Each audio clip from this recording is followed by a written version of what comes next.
Et à chaque fois qu'un bâtiment s'effondre, de multiples raisons sont évoquées pour justifier le drame. Et nous en parlons dans la chronique Société de ce soir avec Michael Tipio. Bonsoir Michael, quels sont les facteurs qui peuvent expliquer ce phénomène qui prend de l'ampleur? Bonsoir Alain Ghislain Kanga. Disons d'entrée pour le déplorer que l'effondrement des immeubles tend à se banaliser dans notre pays, tant la fréquence devient importante et que des mesures efficaces pour stopper la saignée ne sont prises jusqu'ici. Et pourtant, ce sont des vies humaines qui sont sacrifiées sur l'autel de l'appât du gain, traduit en acte par, retenez-le, le non-respect des normes techniques et administratives en matière de construction des immeubles. Tout se résume à ça.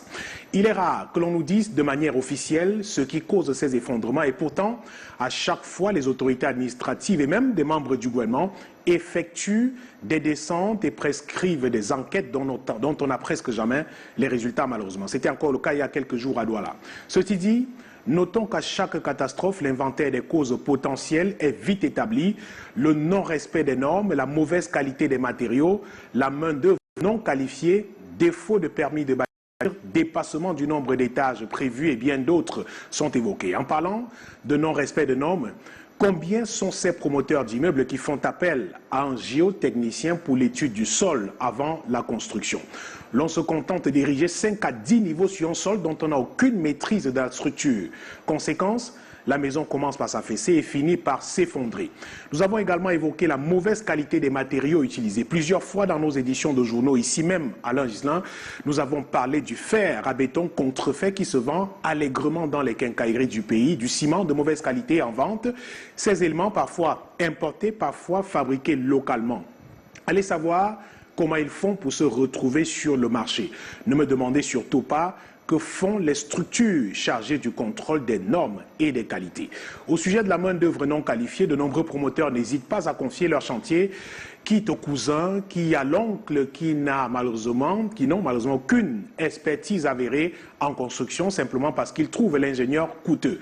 Vous connaissez cet aphorisme camerounais, le moins cher est cher. Le dépassement du nombre d'étages prévus également, tenez, pour une maison dont la fondation est prévue pour 3 niveaux, l'on finit par en monter 6, voire 7, 10 étages. Vous convenez avec moi qu'une telle bâtisse ne peut tenir pour longtemps. Et ces effondrements sont à l'origine de multiples conséquences, mais que font les pouvoirs publics pour y mettre un terme, Michael? Au-delà des vies humaines qui sont gâchées et des personnes marquées à vie par le traumatisme de ces catastrophes, il faut évidemment relever que ces incidents entraînent des pertes économiques importantes, notamment la destruction de biens et d'infrastructures, la perte de logements et bien d'autres. Sur la part des pouvoirs publics maintenant, oui, le gouvernement a mis en place des règles plus strictes pour la construction des immeubles, exige des inspections régulières pour s'assurer que les normes soient respectées. Oui, les autorités ont organisé des campagnes de sensibilisation pour informer la population sur les risques liés aux constructions anarchiques. Oui, les pouvoirs publics ont renforcé les contrôles pour s'assurer que les constructions respectent les normes en vigueur et n'utilisent pas de matériaux de mauvaise qualité. Je vous entends d'ici vous poser la question de savoir pour quels résultats. Alors qu'il ne se passe un seul jour sans qu'on ne parle d'effondrement d'immeubles. Des ingénieurs de génie civil comme Simplice Feuzeux, par exemple, proposent l'instauration d'une commission d'inspection des chantiers urbains en cours. Celle-ci aurait pour mission de visiter les chantiers pour relever les écarts constatés et les notifier au maître d'ouvrage pour prise de décision conséquentes.